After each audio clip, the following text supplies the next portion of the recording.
he should give, and only suffers want. 2 Corinthians 9:6. The point is this, says Paul. Whoever sows sparingly will also reap sparingly. Whoever sows bountifully will also reap bountifully. There's no mistake that one day we will be held accountable for what we do with our life and the money that we receive. We are generous in our possession, God will reward us beyond our imagination. We're not talking about a prosperity gospel. If we live only for ourselves, hoarding our money and focusing on the earthly comfort, we will lose the eternal reward that God has planned for us. And we will know about that later on in the Scripture. As Christians, we are saved by grace. But what we do with this life matters for us. In chapter 1, verse 5, Paul mentioned this church's partnerships in the gospel. Here's one particular way they partnered financially. Paul recorded in their gift in 3 ways. He reflects his reflection in chapter 4, verse 10 to 13. Paul points out here that he is grateful for their concern. But their concern is not without Paul's concern. He is glad they have been revived, anathema in the Greek word, and it shows the image of a plant that blooms again after a period of dormancy.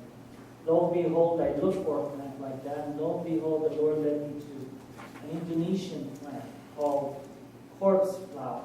This flower you cannot miss if you're walking through the jungle of Sumatra. It is 20 foot high in length, and it smells bad. That's why they call it corpse flower. It smells like it's dead. But this flower is awesome, and I think that's what Paul is trying to tell us. This flower blooms every 30 or 40 years. So Pastor AJ, if we see it, we don't see it again in 30 or 40 years. I'll be 80 years old by then, or 90. It's amazing, this plant, but I think that's what Paul is trying to tell to us. He was rejoicing for their concern of him, that he was revived, and yet his concern to them is, why seldom have they given? I found out through research that this is only the 5th gift in 13 years the Church of Philippians has given. So he knows that. He receives the gift from them right then and there, but then he looks back and said, this is only the 5th gift in 13 years they have given. So his concern is without, their concern of Paul is without concern of Paul, wondering why so little in 13 years. And he even continued and says, you lack opportunity. He says, because you lack opportunity, there were many times in the span of 13 years the believers could have been given to Paul, but they lacked their opportunity. And I went to 2 Corinthians chapter 8, verse 1 and 2, and Paul understands this. That chapter 8 of 2 Corinthians, it speaks of the deep poverty these churches in Macedonia, including the church in Philippi, Thessalonica. So at that time, there would be poverty. We understand when we are cut off from support that people have lost their job or cut off budget in the churches. We realize that, and there's nothing we can do with that. And Paul realized that, and he understood that. But then he said something of what he has learned. In verse 11 to 12, he says, I know how to be brought low, and I know how to abound. In every circumstances, I have learned. When we read the scripture, Paul often mentions words to emphasize it, and mentions it more than once, even twice or 3 times. He says, learn. I have learned. I have learned to be high, and I've learned to be low. I learned to be content. I've learned in facing plenty, he said, and hunger. And I've learned abundance and need. I have learned to be content, both in high and both extreme low. How about our contentment as believers in the Lord? When the Lord gives us finances, it's easy to be content. And the Lord has given us. But what about when He takes it away from us? Are we still content? Do you still trust God and consider His sovereignty in your life? Paul says that contentment is not how much we have, it's our contentment in who God is in our life. Contentment. Real contentment is learned. I found out in my life that we are not born content. We have to learn contentment. And we know it's a supernatural work of God because He says in verse 13, because of me being content, I could do all things through Christ who strengthens me. We have contentment in any situation because we are infused. We are believers. We are children of God. No verse says that more than in Galatians 2:20, where it says, I have been crucified with Christ. It is no longer I who lives, but Christ who lives in me. And the life I now live in the flesh, I live by faith now in the Son of God who loved me and gave Himself for me. If you're not a child of God, you're always looking for contentment. I got saved at 32, and I always looked for contentment, what I could get. And growing up here in the States, dollar was my God. Buying expensive suits, looking like an architect, and buying an expensive car like a BMW, and paying it monthly for $500 a month. That's big cash back then. I had no contentment.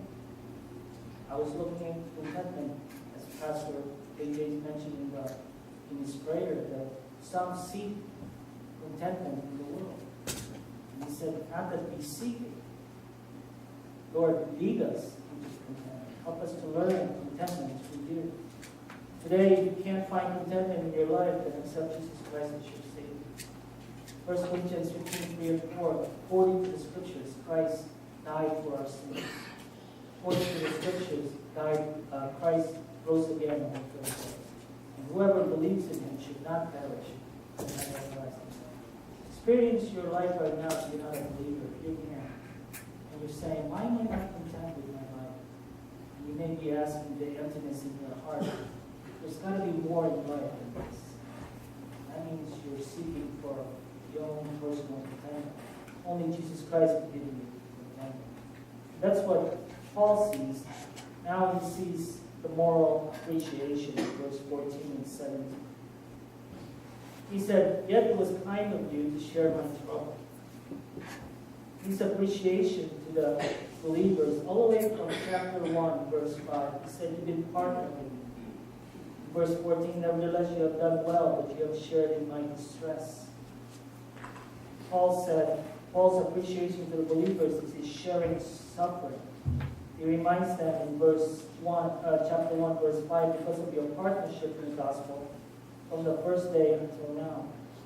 As a testimony of a pastor and a missionary, or anybody in the ministry, or anyone who is a child of God, where we experience spiritual low and physical low.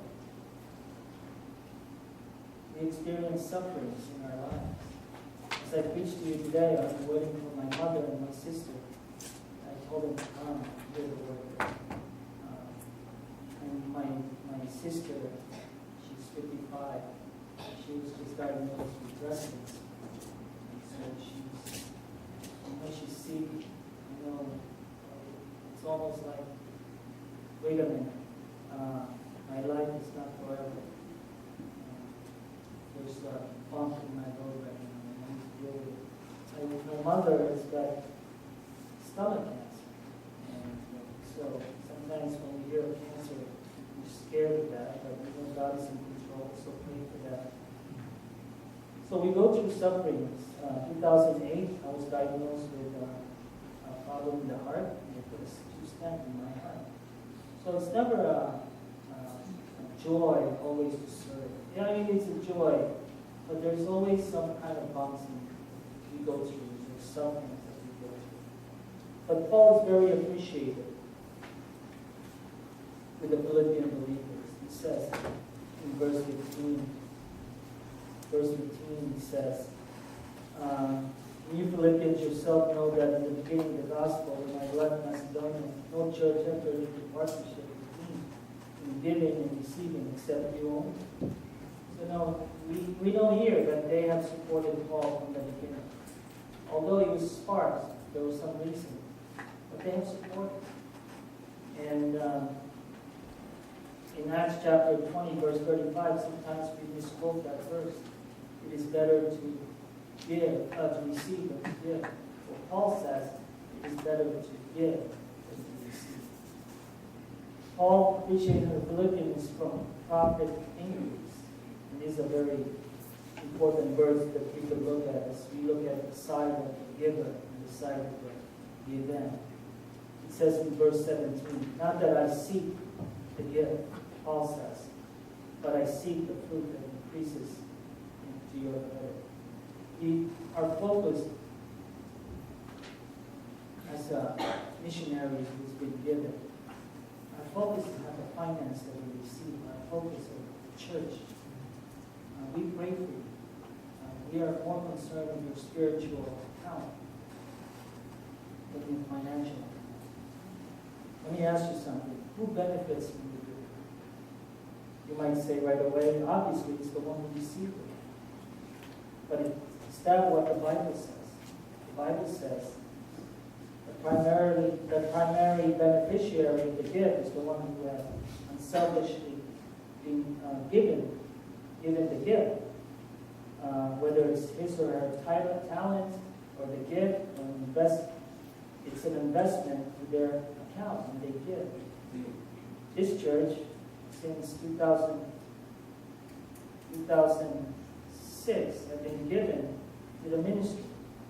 And I often call Pastor Sam to thank him for the gift that they have given. But when you do give, you are partnering the ministry. When we share the word of God to a Muslim woman or a Muslim man, you're partnering. Because we could do this ministry because of your support for the ministry. You don't give to us per se as a family. You give to the ministry to reach young people for Jesus Christ. Whether they're Muslims or whether they're unbelievers in the Philippines. And then we close with the eternal dividends. Paul assures the Philippians that all the gifts arrive in full. He says to assure them in verse 18, I have received it in full payment and more. I am well supplied. Paul is very thankful. Having received from Epaphroditus the gifts you sent, a fragrant offering, sacrifice acceptable and pleasing to God. We look at it like that. We know it's amazing work of God to speak to people and open their hearts and give to the ministry. And we consider it as something of sacrifice acceptable. It is pleasing to God. It is a fragrant offering. It is a well-described connotation by Paul from the book of Leviticus in the Old Testament. The question for us is, are you investing from your eternal inheritance? And as I close, he speaks of the saints. He says, saints in Christ, they greet you, brothers. All the saints greet you, especially those in Caesar's house. We know we got saints, believers in the Lord who he spoke to and the Lord led us to. And not only do they support us financially, they support us in prayers. Word of Life, even though we have 100% finance, and we're not, we're at 79% finance. That's why we go to churches to raise funds. They would not let us go unless we have 100 prayer cards.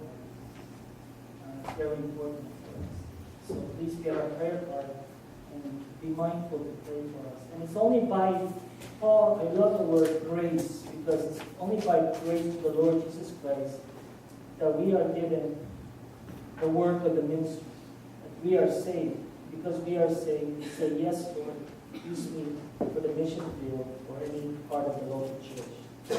It is by grace also that you and I are partners in reaching the lost, in this case, the Muslims, for Jesus Christ. So you pray for us, and we'll see you in 5 years. And we will let you know Muslim young people that we reach for Jesus Christ because of the Father God, we thank you, Lord, for your reminder. Lord, it's not easy to be called by you, but we know, Lord, we are called by you that you control every facet of our ministry. I thank you, Lord, for this church who have partnered with us. Lord, we raise for more financial partners to reach our goal to 100%. We commit them to you. You're in control of all that. We love you, Lord. We thank you for this opportunity.